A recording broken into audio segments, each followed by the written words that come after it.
Thank you all for joining. This was definitely something we spent a lot of time working to set up for you, an interview with Tom Kalinske, former CEO of Sega of America. Jarrod, I'll go ahead and let you start us off. You really were the person that got this ball rolling, so go ahead and get us started here while we wait for Tom to join us. Yeah, sure. Thanks, Nick. So, like Nick said, thank you all for joining us. This is for me personally, and I think I can speak for everyone else here. This is one of my bucket list moments that's about to happen here.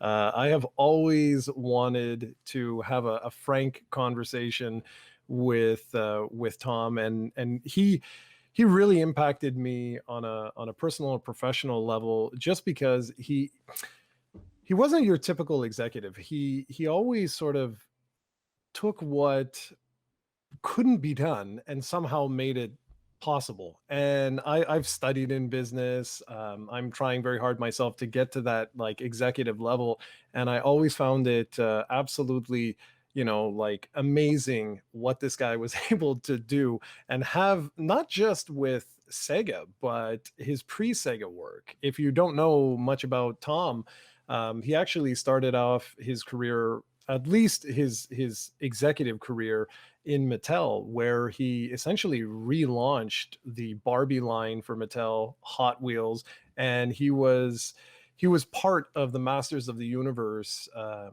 toy line, which at the time, again, it was deemed that it was impossible to beat Star Wars, because back at that time period, Star Wars was monopolizing the toy market, and yet here comes Masters of the Universe, and it actually beat Star Wars for 2 to 3 years.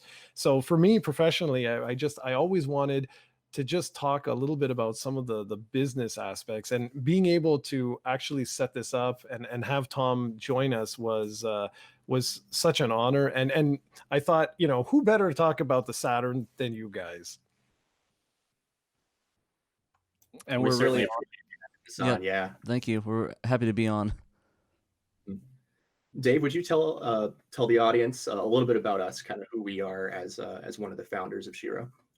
absolutely, yeah. So we're just folks in the community. Back in 2017, Pat and I started communicating with each other and talking about how it would be amazing if we could start a podcast centered around the Sega Saturn, because there was really nothing focused on it at the time. The Dreamcast gets mad love, and it has a huge community built around it. Of course, the Mega Drive, the Genesis, has a huge community built around it, but the Saturn really didn't have a whole lot going on, at least in the US. So, but there are several of us that exist that are like really excited and enthusiastic about this console, and really want to bring that love and knowledge about it to everyone, and share our memories. So in 2017, we got together with Kay Kona, A Murder of Crows, and we started the Sega Saturn Shiro podcast. And it's really just snowballed from there, and we've done streams and we've done articles and news, and we brought Peter in, who's been a great writer for articles on our blog slash website, SegaSaturnShiro.com. And then Nick and Ben brought them in for like the video portion of stuff, and they've done amazing work with us. And so, yeah, we're just really excited to be a part of the community and to continue to spread that Saturn love. Yeah, for sure, Dave. I am super happy to be part of Shiro. We've done it for 3 years now, and actually coming up on 4. And here's to another 1,000 years of Shiro dominance, right? Yeah, and I admit that before we existed, I was watching Project COE. I was watching Jarrod's videos for like the last decade. He would do, I'm a huge fan of the US long box format, and I have an extensive collection, and, so his videos were right up my alley. So I was really, touched and honored that he asked us to come be a part of this. So very, very much. Yes. Thank you for joining us. You're quite welcome. And currently, just to let everyone know, Tom's trying to access the panel here. So we'll hopefully be able to figure out our little technical difficulties here. But yeah, thanks Dave for aging me here. That's just fantastic. But yeah, I would think it was one of the first people on YouTube to start going, talking about what it was like to be a Saturn fan in 1996, 97, and 98. And I remember at the time when I first started, people were like, "What is the Saturn?" And I always thought that was so interesting that people didn't know what the Saturn was. So many people thought it went from the Sega Genesis right to the Dreamcast. And so, I look at it like if I was able to sort of educate a couple of people on what the Saturn was, mission accomplished. Certainly did a good job at it. You reviewed quite a few of them too. It looks like Tom Kalinske has joined. Tom is in the chat. Greetings, Tom. How are you? Oh, looks like you are on mute. You're muted, Tom. There should be a button. Yeah, There you go. You got it. Yeah. It took me a while to get this thing to work. I had to log into Google. I forgot my Google password. I had to go try 15 different passwords. I had to use my backup. I think Zoom works better. There have been many platforms that we've all gotten used to, especially in the COVID era. But this is the one that we're using today, and we appreciate you figuring that out and jumping in, and especially appreciate you taking the time out of your schedule to chat with us about your time with Sega and your other business adventures back in the 90s. So we certainly appreciate it. Right now we're just align everything stream, so that way your box is bigger than ours, to put it in length. Okay, well, let's go. All right. Well, Tom, thank you so much. Like Nick said, this for me personally, this is I already told the panel, but this is a check mark on my bucket list. Always wanted to have the opportunity to speak with you. You were quite the inspiration to me, both professionally and personally. So just give you a quick backdrop of who we are. So Project COE, believe it or not, is actually COE stands for Council of Elders, which was from Masters of the Universe, believe it or not. Oh my gosh, yes, of course. And so, so like I said, you've been influencing me in one way or another for literally my whole life. And so I started up the site. My goodness, probably There there it is. Nearby. I'll send you my address. You can shoot that over to me. For those that may have missed it or got cut off, I had asked Tom what your proudest pre-Sega moment was. Now go ahead. No more interruptions, I promise. Okay, well, as I was saying, I was very proud of what we did in the early 70s, reviving the Barbie brand, and it became, of course, a $1 billion+ business, still is today. But I think my proudest thing was the launch of He-Man Masters of the Universe, and making it a strong brand and getting the television show up and running and giving it away free to stations all across America, and in return got some advertising time back that we could either use or we could sell. We actually sold an awful lot of it. We ended up making a profit off of the television show, which we did not expect to be able to do.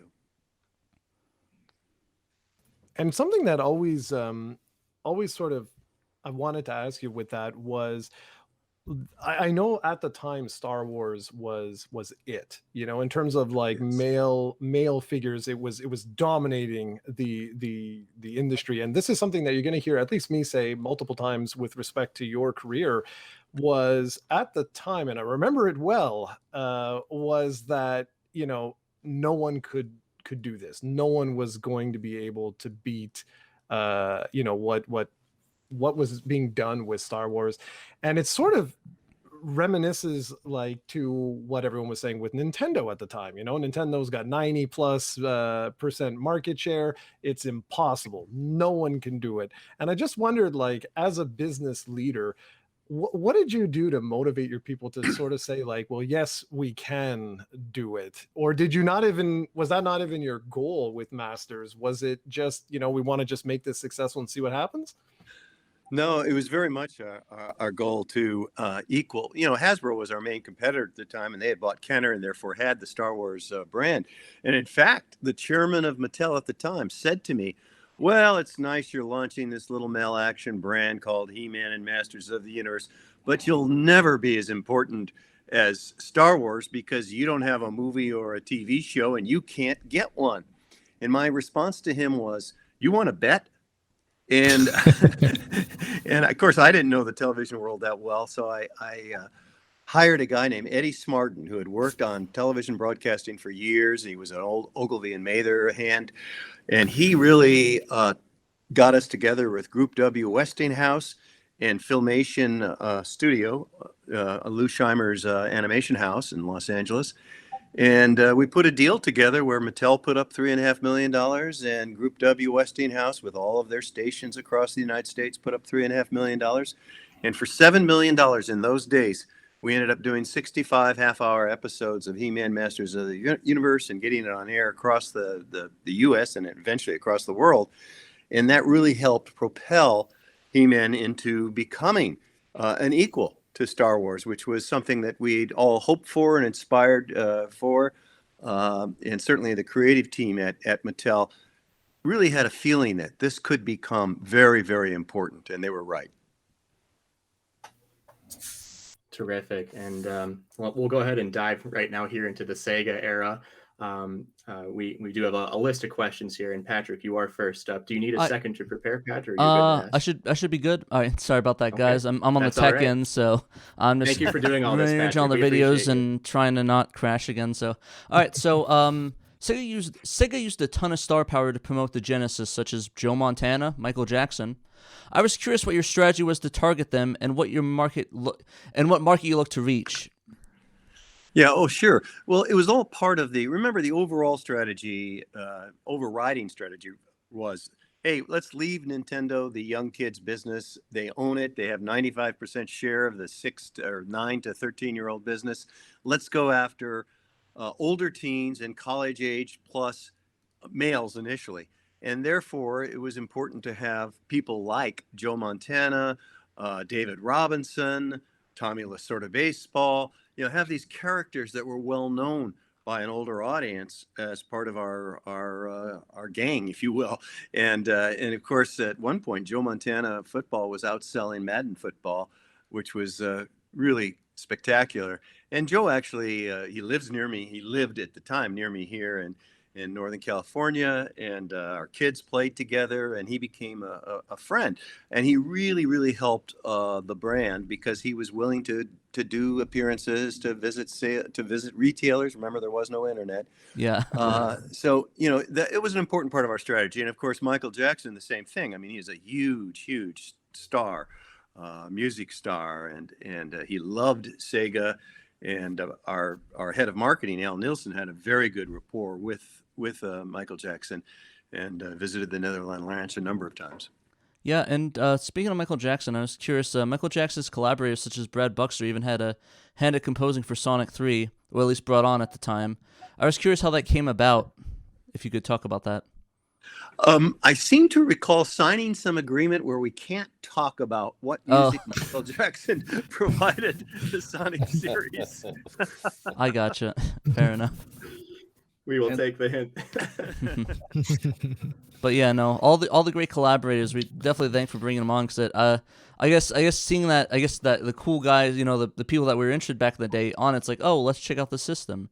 It's like let's see if this is a cool thing to bring us on, so to make us sort of cool and popular that we're in this pop sort of thing. So that's really cool that you did that. Yeah, and he was one of a number of people. Remember, we were located here in Redwood City, and our R&D group used to have visitors all the time come in and playing games. They just pop in. The whole Mets baseball team used to pop in when they were coming here to visit and play against the San Francisco Giants. And Michael Jackson would drop in. Joe Montana would drop in. And lots of famous people just came in to play Sega Genesis games while they were being developed, actually. They weren't even released yet. Oh, geez. It's a heck of a game party right there. That's awesome. And then kind of talking about the bridge between the Genesis and Saturn, you had the Sega CD and 32X systems, and those two received a lot of critically acclaimed titles, a lot of good software like Sonic CD, Knuckles Chaotix on the 32X, Star Wars Arcade, and Night Trap, which many people know about today. Oh, nice. You got Sonic CD still. Great game. Amazing. You're mentioning things that just happen to be new here. That's awesome. You just got a shelf of them. We set this up, but we didn't. I actually just grabbed this the other day and had it on my desk here, reminiscing about it. Oh, that's terrific. That's probably worth a pretty penny, but I'm sure you wouldn't want to be getting rid of that anytime soon. So, No. so the Saturn, when it launched, as you know, it launched without a ton of great or critically acclaimed games. It had Panzer Dragoon, it had Daytona, but it really didn't have a lot when it came out. Do you think many of those games that came out in the 32X and the Sega CD should have been saved for the Saturn, or at the very least ported to the Saturn in some fashion when it launched? Well, I think I've gone on the record a number of times saying that we were forced in the U.S. to launch earlier than we wanted to. We originally were going to launch in the fall. We were forced to launch immediately in June, and we didn't have enough software. Hell, we didn't even have enough hardware. We couldn't ship enough Saturn hardware to retailers to give an average store 4 to 6 pieces of hardware on their shelf. And believe me, that caused a terrible backlash. I mean, I used to have very good relationships with all of the retailers, but when we couldn't supply the hardware, I had a number of guys who were good friends of mine in the retail world basically swear at me and say they weren't going to support Sega any longer because we launched, but we couldn't launch properly without enough hardware. And then certainly we did not have enough or the right software, enough good games to support it. And so it kind of doomed us to fail with Saturn from the beginning because of those mistakes. And talking about the software decisions, of course, some of those titles that were only on 32X, only on Sega CD, and of course, a number of titles that were in Japan and in Europe, but not in North America throughout the lifespan of the Saturn. Were those decisions sort of out of the control of Sega of America? Was that something that came down from your higher ups at Sega of Japan? Were you guys trying to get more of those games here in North America? Yeah, it was a very strange time for me. I had been given pretty much a free hand for years and years to build Sega and build Genesis and to some degree help Mega Drive in Europe. And then all of a sudden with the Saturn decisions, they didn't listen any longer, I guess is the way to put it kindly.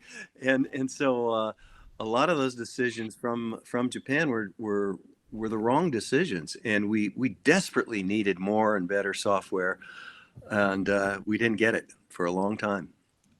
That's actually a really good segue you did, Tom, into my question.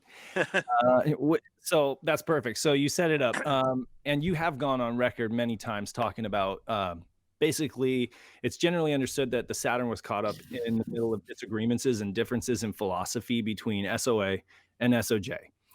You were very vocal, and even now, about not wanting to launch the Saturn early, yet they forced your hand.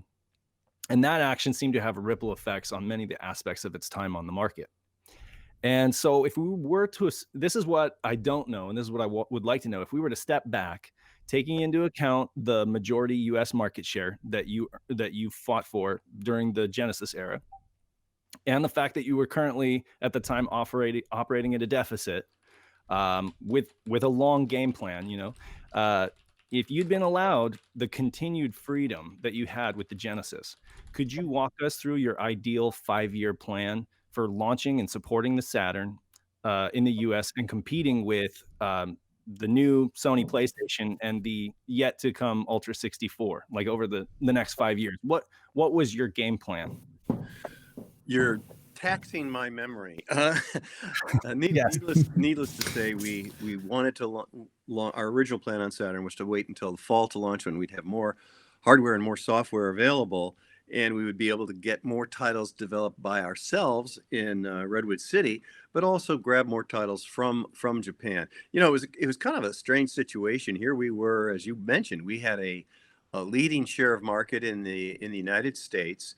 55%, and in Japan they never got over, I don't think, 12%, and yet they were forcing the decisions on how to launch this hardware and software range, and that's sort of I guess that sort of sums up the difference in philosophy. You'd think the market that had the bigger market share make the decisions that had gotten them the bigger market share. But anyway, that's not what happened. So, we would have had enough hardware, obviously, to fill all of the retailers' needs and get shelf space, adequate shelf space everywhere. And we would have had enough software to have a bigger presence and get some of those titles that did exist in Japan or were about to exist in Japan, get them into the marketplace at the same time. And it would have been the same kind of game plan as we did with Genesis. We would have done very aggressive marketing against our competitors, and that became, of course, Sony, who was our friend up until then, and they were our enemy quickly. At what time does that? At what time does that transfer over into profit, though? Like, because basically your long game was trying to get as much of the market as you possibly can, because then you have a huge install base to sell software to. Right. And of course, Japan is playing it more conservative. They want cash reserves. They don't want to operate at a deficit. Of course, I was explaining to the other guys, this is coming off of a huge economic recession in the 80s. They're playing things a little bit more conservative and not really understanding that you're just kind of biding your time and trying to build up as much market share as you can in the US to kind of flip the table with Nintendo. And I guess Sony PlayStation comes along and they're like a variable, So at what point does that plan turn into profit, though? Well, you're talking. We made a hell of a lot of money for Sega Japan off of Genesis and Mega Drive. Remember when I started at Sega? I think the market cap of the Sega Corporation was about $1 billion, and by the mid '90s, it was $7.5 billion.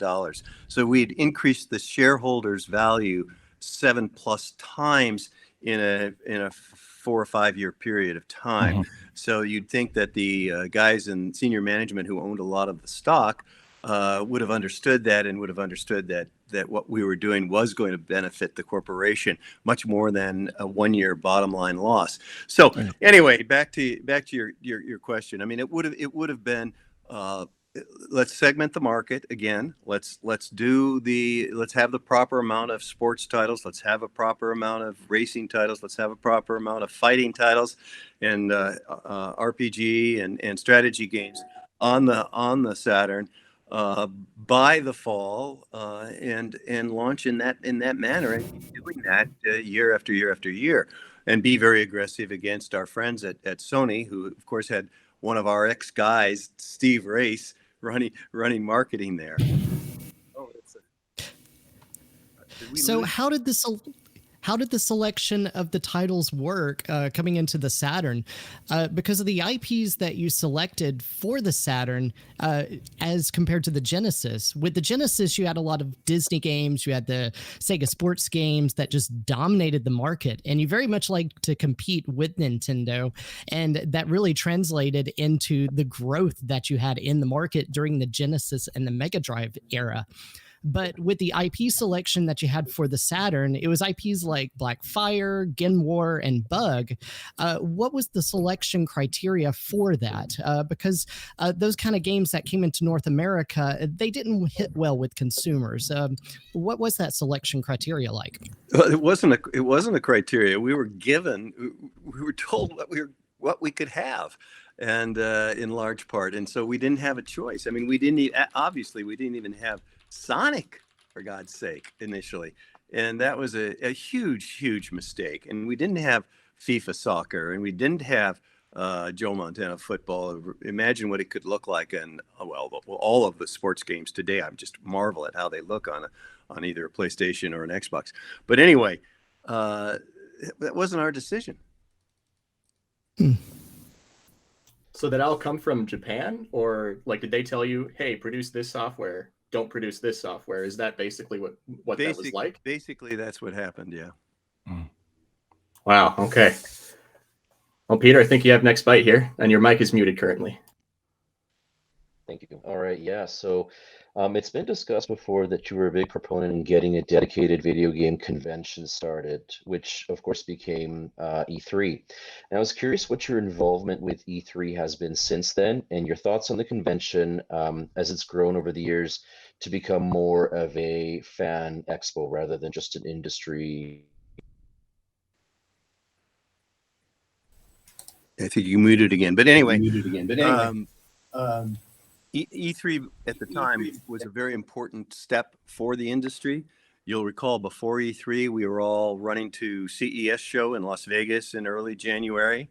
And the reason that I got so annoyed at CES, first of all, they treated the video game industry like dirt. They've had us in the very back of the hall. We were actually behind. You had to walk through the porn section first to get to the video game section. Wow. And one year we were actually out the back door in a tent. And I think I've told this story before. And the tent, it was raining in January, and the tent was leaking over our Genesis displays. And I basically said, "That's it. We're never coming back to CES again. We're going to start our own show." We'd had a mini show before that, just for ourselves and retailers. And we held those events in Silverado, and I think we held them in Florida one year. So I knew that the retailers were going to like this, and we got convinced EA and a number of the other software game makers to join with us. And initially, of course, Nintendo is typical. They didn't want to do it initially, but eventually they got on board too when they heard how much the retail world liked the idea of our own video game show. So initially it was very important. It was a very, very important show. We actually did a lot of business there. And of course, you got an awful lot of PR out of it because we were right there in Los Angeles, and a lot of media people came over and a lot of celebrities came over. So it was very important initially. I have not kept I haven't gone in a couple of years now, but I've seen it diminish, and I've heard from friends at EA that it's no longer that important. They all have their own private meetings with retailers. Retailers aren't that important anymore. They're doing most of their business online. So I think it's much less important. I know it's much less important today. And it seems like it's almost, they do a little bit for PR purposes, and that's about it. And I think that's the way of a lot of industry shows have gone. They've just become less important as our ability to communicate via like we are right now. We can do the same thing with important influencers in the industry. So I know it's not as important today as it was then. Gotcha. Thank you. Gotcha. All right. One thing I was curious about is during the Genesis lifespan, there was a various amount of RPGs that were released at the time on the system. In comparison, many Sega RPGs for both the Sega CD and Saturn, such as stuff like Magic Knight Rayearth and Dragon Force, that have extensive voice acting and span many discs, seem to have been handled by third-party studios such as Working Designs, or just not released in North America at all. I was curious if this had something to do with Sega seeing RPGs as having a limited audience, had poor sales performance in the past, or you guys just didn't have enough bandwidth to support the releases for them. I thought we did do a number of reasonably good RPGs. So I'm forgetting about this, or it's not striking a chord with my memory cell. You probably should ask Al Nielsen that question. I thought we did release a number of good RPGs, and yes, it's a limited audience, but it also was an older audience, which was something we desired to be stronger with. Yeah, I just meant in terms like on the Saturn with like some of the some of the ones that were like released earlier but didn't get released earlier were handled by different studios, like Working Designs of that in that nature. Yeah, I don't recall. I gotcha. Fair enough. For roughly a decade, Sega and Nintendo, they were the only big substantial players in the Western market for video games. And to provide you guys at Sega, you guys had a pretty singular focus in terms of battling for market share, knowing who your real competitors were. But then in the early to mid 90s, it kind of became a little more crowded. You had the Atari coming out with the Jaguar, the 3DO came out. Sony was working on their thing. It became a little more crowded than it had been. Especially as things were transitioning into the 3D world. Young consumers found it difficult to keep track of all the available options on the horizon. And kind of a two-parter question here for you. With all the new competitors coming up, how did you market through all of the noise? And at what point did you guys realize that Sony would be the chief threat after all? Yeah. Well, frankly, we didn't think that Jaguar or 3DO was going to be successful. We had many, many meetings with Trip Hawkins on 3DO, and we were actually trying to figure out a way of working together. And of course, he was really a bright guy, but that machine was just too expensive. It was just way too expensive to be successful. So we couldn't figure out a way of doing anything together, and therefore it really wasn't that much of a competitor. We had a very good relationship with Sony, as I think has been reported. Olaf Olafsson and I became good friends. He asked us to help his development group in Santa Monica develop video games, and of course, the platform at the time was Sega CD, and we did. So Joe Miller and his guys would go down there and help the Sony guys develop video games. And for the launch of Sega CD, I think right at the beginning they did 3 and we did 3, and it was a really good relationship. And at some point we started talking about, instead of being a competitor, joining forces and doing one hardware platform that would be whatever you want to call it, the Sony Sega or the Sega Sony platform. And Olaf liked the idea, and I liked the idea. Olaf's boss, Mickey Schuloff, liked the idea. We went to Japan, and Sony Japan seemed to like the idea. We went to Sega, and Nakayama did not like the idea and said, why should we help Sony become a video game company? So that was the end of that. And at that time, it was very clear that Sony was going to be a major competitor.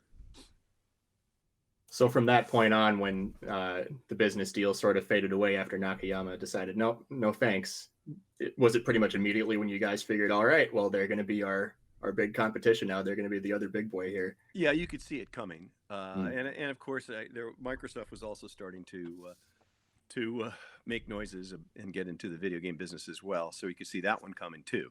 So it was going to be 2 major corporations coming into the market very shortly. So just to clarify, you saw Microsoft coming in all the way back in the mid to early 90s. I would say it was more of the mid 90s, probably around 95, because they had actually contacted Sega Japan and were interested in somehow working together. They never contacted me, but we heard the stories of them working with others, trying to work with other Japanese companies and working with other chip makers and what have you. Gotcha. Oh, that's interesting stuff to know about, especially so that was Microsoft. They almost teamed up with Sega. Is that what you were getting at there? That was the rumor. Yeah. Okay. Interesting. Got it. And then do you know more about that or why that sort of faded out? I really don't, because I was not included in those discussions. They were strictly between Sega Japan and Microsoft. Right. Now, there is one funny part of that, though. When Jim Clark, who was running Silicon Graphics at the time before he launched Netscape, he called me up and he said, hey, you got to come over here to Silicon Graphics. It was very close by, actually, and take a look at this chipset we have. A guy named Jensen Wang has developed it, and we think it's going to be terrific for video games. Jensen Wang, by the way, is the founder of NVIDIA now. Wow. I went over there with Joe Miller, and we really liked what the capabilities of this chipset was. And so we asked Sega Japan, Nakayama, and I think Sato-san at the time, to come over and take a look at it. And they did. And they said, well, yeah, gee, that's great graphics and great sound and great capabilities, but that chip is too big. And in manufacturing, there's going to be too much waste, and therefore it's going to cost us too much to utilize it. So we can't do it. So I reported that to Jim, and Jim said, well, what the hell do I do now? And I said, well, Jim, there's this other company up north and outside Seattle you might want to talk to. And of course he went up and that became the chipset for the N64. Yeah. Wow. That's nuts. They shut you down quite a bit. Yeah. Well. I don't know if you're the right person to ask about this, but I'll shoot anyway. It seems to me, so at that same time, Sega's the one who pioneered like the 3D graphics. I mean, with Virtua Fighter, with the Model 1 arcade games, it was like the first time as a kid that I ever saw anything like that. So you've got these amazing 3D games, dynamic 3D games in the arcade, like Virtua Fighter and virtual racing. And the next obvious step, seems that those will come home on home console, because that was always the thing, trying to get the arcade experience in the home. Yeah. And I mean, Sega was the one who pioneered this stuff. So it just seems to me like they were a little caught off guard by Sony's decision to go all in on 3D, like just 3D in the home. Whereas with the way the Saturn architecture was designed, it was almost mostly intended to be 2D and have 3D as like kind of a little bit of a, like it could do 3D, but by rendering 2D sprites. So how was it that Sega was caught off guard in that way? Like how did they not see that was the future, that what they were already doing in the arcade needed to be done one for one, or as close as you could get it in the home? Yeah, that's a great question, and I completely agree with you. In fact, I'm sorry I'm not in my basement where I have 200 Sega Genesis games and a whole bunch of Saturn games and a whole bunch of Game Gear games and a whole bunch of CD-ROM games, but I also have a Virtua Fighter arcade machine. And I love it. That's such a anyway. Yeah, that seems like it would have been a natural to move that direction onto the next platform. And I think the problem was the architecture of the Saturn made that very difficult.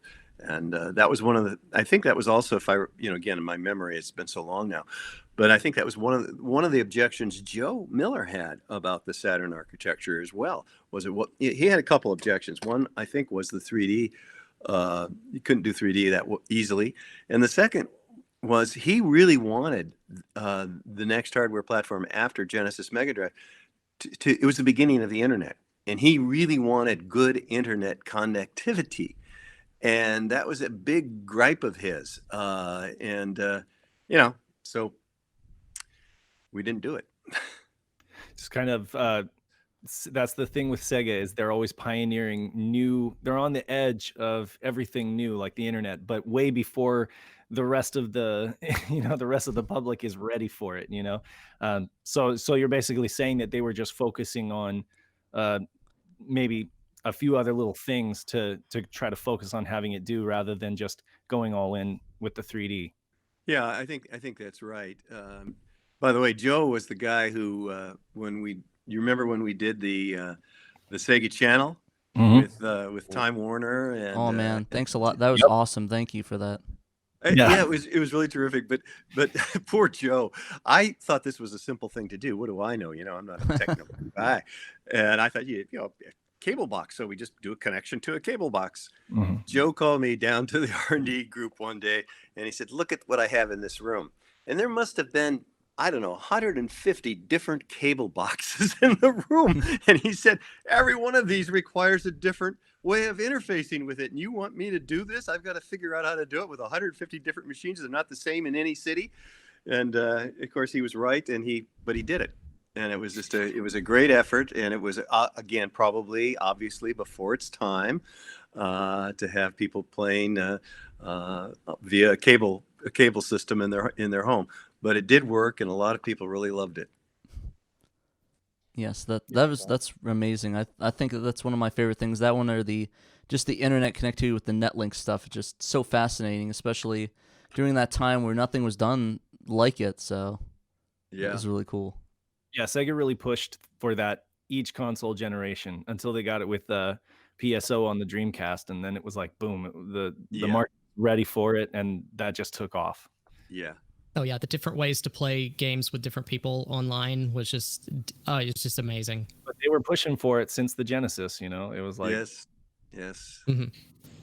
Now, all that said, though, around the time of the Saturn, the internet really was still very nascent, and so a lot of folks, myself included, got a lot of our news about what was going on, in the industry and the different consoles through print media. So journalism, video game journalism, was quite big at the time, and at the time there was just a really huge bias in the media towards the PlayStation, and again, eventually towards the Nintendo 64, and they really didn't look on the Saturn very favorably. Whereas, of course, with the Genesis, it was very different. And I'm just wondering if, at the time, Sega was aware that they weren't exactly being treated super kindly in the press with the Saturn, and if so, what were some of the things that you guys tried to do to combat that? Yeah, that's a really good observation, and a very strange one, because I thought, certainly during Genesis era, we had great relationships with the print media and the print press, and they were very important to us because, as you just say, that's where the players got their information from, and they rated the video games, and it was very important to get a good rating from the printed press. We worked very hard to ensure that, and wined and dined those guys, and I thought we had a very good relationship.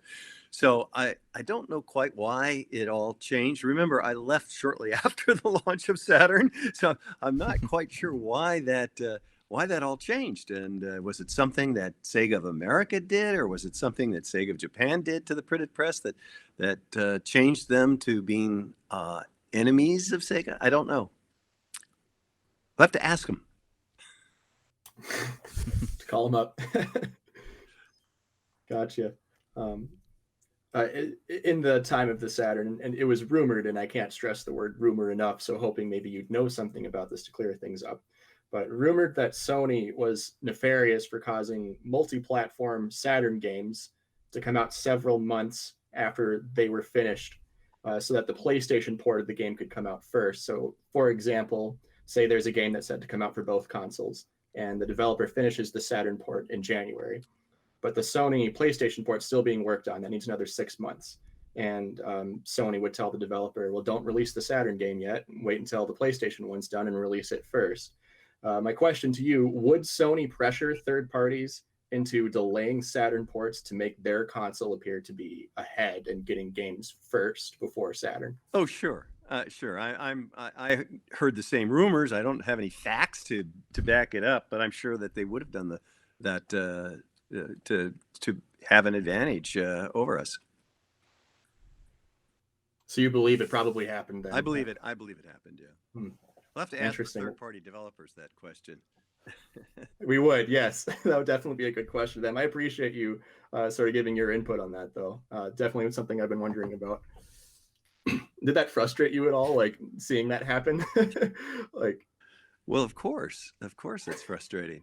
And it's part of the dirty tricks that went on in the video game battles back then, and the console wars. Gotcha. Torches, pitchforks, and everything, huh? Yeah. I'm sorry, Ben. Oh, I'm sorry. Yeah, I cut in between there. So in 1999, you told the Wall Street Journal that you believe no one could successfully market the Saturn. Is this solely because of the hardware, which I know you really didn't care for the architecture, or do you think a better library of software and games could have made it competitive? Oh, sure. It wasn't just the shortage of hardware and the fact I thought it could have been a better system. And that was really Joe Miller's thoughts, not mine, because as I said, I'm not a technical guy. But it was clearly the lack of great games. If we'd had great games, at least we would have had a fighting chance. But without great games, and with the limited amount of hardware we had, and pissing off all of the retailers, that was what I meant in that Wall Street Journal article long ago. Yeah, sure. Okay. And speaking of great games, in late 96, you released the 3 free game pack, which was Virtua Fighter 2, Virtua Cop, and Daytona USA, which are very much great games. They're flagship titles. Similar promotion was done in late 95. Tell us about what went into this bundle decision. Again, just trying to offer great value and great products,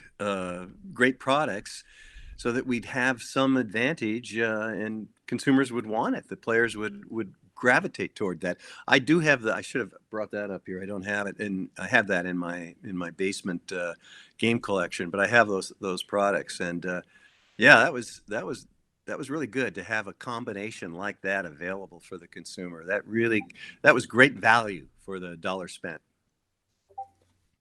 Oh, definitely. It was a really good variety. You got to really try out a different type of game selection there. I even have one of the old retail displays. Now, this isn't a Saturn one, but I have a Genesis retail setup in my basement with a television connected to it, with a automatic changer, so you can rotate through. You may remember seeing this at retail. You could rotate through 6 different games and at retail and play each of them in any order you wanted. again, for as long as you wanted, or as long as the retailers would let the player stand in front of their display. But yeah, so that was another little trick we had. Was that a hard decision to make though? Like, if we're going back to the 3 free games, often with often with video games, there's the whole razor and blade style marketing where you try to get the console, you barely make a profit. If anything, you might lose money, but you're trying to sell the software. And here you're giving away 3 flagship titles with a console. So like, what what was that like, in the boardroom meetings, was that a difficult decision to make? Did Sega of Japan, give you a hard time about it, or did they just say, go ahead and do whatever needs to be done? Well, it is a difficult decision, as you say. You're giving up a lot of separate profit. For if you've been able to successfully sell each of those games on their own, you'd obviously have more profit than just combining them into one product and selling it. So it is a difficult decision, but at the time we really needed to do something. We needed to offer better value and try to get more players onto the system. So yeah. I know it was a success because I hear plenty of people saying that's how they came to the console, through that 3 game offer. So yeah, I was just surprised that SOJ was like signed off on that, considering they didn't even want you to pack in Sonic into the Genesis. Well, they didn't want us to do the 3-pack either. So right. Some things they let us do, and other things that eventually in the 95, 96, they stopped us from doing an awful lot of stuff. Gotcha.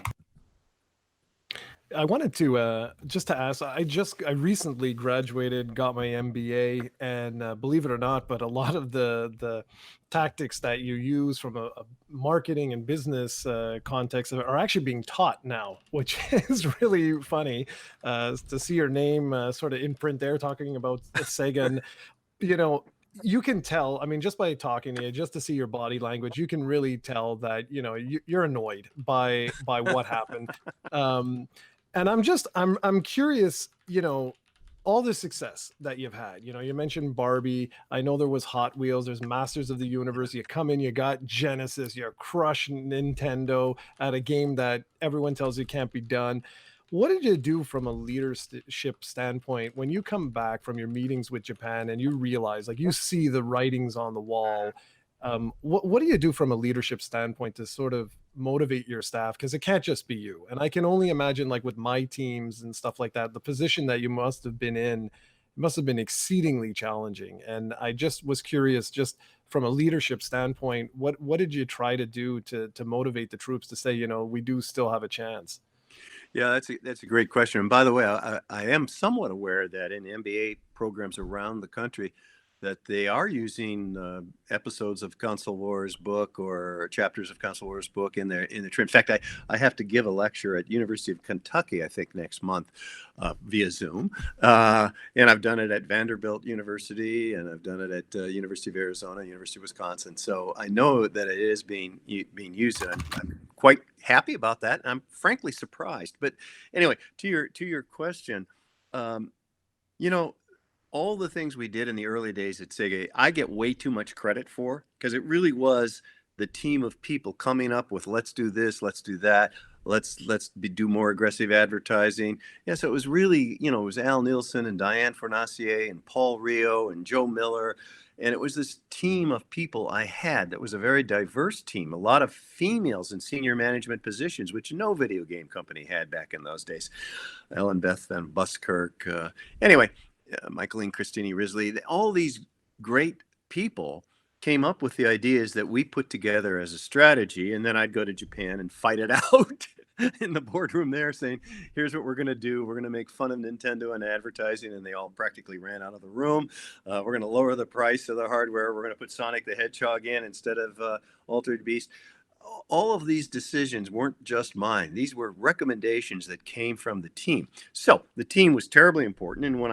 And early on, when we were successful and Nakayama said, okay, do what you think is right, the team was very happy and very excited. But later on, in the 95 period of time on, when I'd come back and say, well, this is what we have to do, or I'd get a phone call in the middle of the night, you're going to introduce Saturn in June, not in September. This was tough. because it was tough to communicate to the team, and I would obviously do it and say, well, this is the way it's going to be, and we got to try to do our best that we can. But I started losing people. A number of my key team left before I left, so they saw the writing on the wall, probably before I did. But it was difficult. When you have a strategy that everybody buys into, life is good and it can be pretty easy. When you don't have a strategy and you're just ordered to do things without really having a strategy, life becomes very hard. And so it was a tough period of time, and that's why I left. Yeah, and I think it's apparent now in hindsight that really for Saturn could have succeeded quite well under your continued leadership, and it succeeded quite well in Japan Yes. with them doing things their way. But it needed to be one of those split things where there were two different sides of the coin, and and we love Saturn despite all of this. We came to it and we've stayed with it despite all of this, and we love the console. We love a lot of the games, but I do think that you had all of this forward momentum that was just continuing to build, and then it just kind of it just stopped dead in its tracks, and they kind of and I'm not trying to make you out to be a victim, but definitely your hands were tied behind your back to a certain extent, to a certain degree, yeah.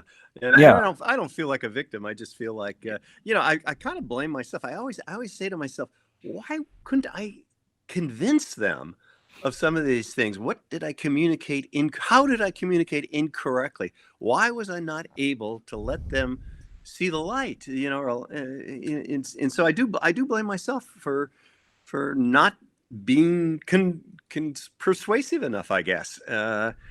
Anyway, The truth is there were more moving parts at that time, I mean, it wasn't just Sega and Nintendo anymore. that's true. And so the market, I mean, to be fair, the entire games industry was changing at that time radically, Yes. in terms of what Peter said with the internet and hardware and new competitors entering the market, and it was just like the Wild West. Yeah, it was. It was a difficult period of time. But I had a great time while I did it. It was a wonderful 6 years, and I learned an awful lot. And I, as you probably know, I mean, I fell in love with what video game technology could do in terms of involving players and having fun and being better than what other alternatives of play were.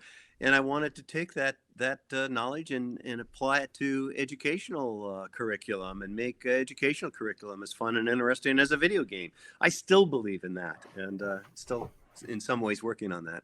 Absolutely. Now, we can't do an interview with you in this current time period without plugging the Console Wars documentary, Tom, which you were featured in quite a bit, released last year. And if people at home want to watch it and learn more about Tom's time in the Genesis era, that is I believe it's on Amazon Prime Video, and I'm sure it's available on other platforms as well. It's available on CBS All Access for sure. Mhm. And I wish it were more widely available, frankly. Gotcha. One thing that we wanted to ask, I think our stream is done just due to time constraints, but while we got you on the line here, Peter, I think this is your last question, just about reflecting on the Saturn then and the Saturn now. So I'll kind of let you take it away, Peter, if you want to go for it. Well, yeah, like I mean, during the time of the Saturn, it didn't do super well here in North America, obviously. And I'm sure that a lot of the times when you've had to talk about the Saturn, it's never really been anything overly positive. And so I'm just curious if you had, first of all, any positive memories about the Saturn in that time frame, and how do you feel about it now being such a unique and well-regarded retro console? You were breaking up a little bit there, at least at my end. I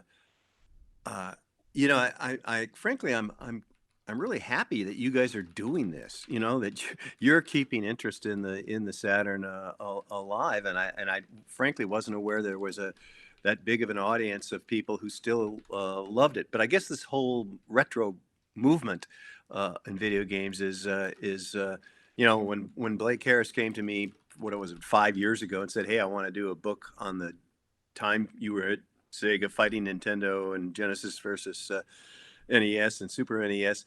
I said, gee, Blake, there's probably 200 people in the world who care. And he said, no, you're wrong. There's a huge audience. And he turned out to be right. And I think, again, in what you guys are doing, it's a much bigger audience than I was aware of. So thanks to you. Thanks for keeping the interest up. I'm sorry, that's my phone going off. And now I forgot your question. Well, I mean, nowadays, like, there are Saturn games that go for hundreds, some thousands of dollars, sometimes because of how rare they are, but there are even some common Saturn games that fetch more than $100 on eBay. This is a very sought-after retro game console, partially due to its rarity, but it also due to how people who are into retro games really like the look of Saturn games and the types of games that it has to offer. I mean, reflecting on it now, like, what's your kind of general reaction to what you experienced in 1995 and seeing now in 2021 this giant amount of people who still like it and hail it as having such a high value, both in the monetary sense and for people who just like the console's library? Well, it's great to hear, and I guess I should go down in my basement and start offering them on eBay, because God knows I've got everything that we had through 96 at least. Yeah, for real. I just spent like $800 on Magic Knight Rayearth a couple months ago, so you'll make some good money. Oh my gosh. Actually, sign them first, and then they'll be worth like 10 times as much. Yeah. Okay, well, Tom, well, thank you very much. Yeah, that's it. We just wanted to say thank you so very much. Like I said at the beginning of this really, for all of us, this is a bucket list moment, and we actually gained a lot of insight here, and you're very, very, very generous and kind man. Thank you so much for joining us. And I tell you right now, there are a lot of Sega Saturn fans out there, and slowly but surely, I think people are coming to realize sort of exactly what you said at the beginning of this, that, there was potential there. There really, really was. There's a lot of new fans too. People who missed it the first time around, and now they're realizing the mistake they made. Oh, that's great. Yeah. That's great to hear. So thanks for joining, Tom, and we're going to wrap this up. So thank you all for watching, and go check out the console. Yeah. Thank you, Tom. Thank you very much. Thank you very much. Sega. Thanks, Tom. Thank you very much.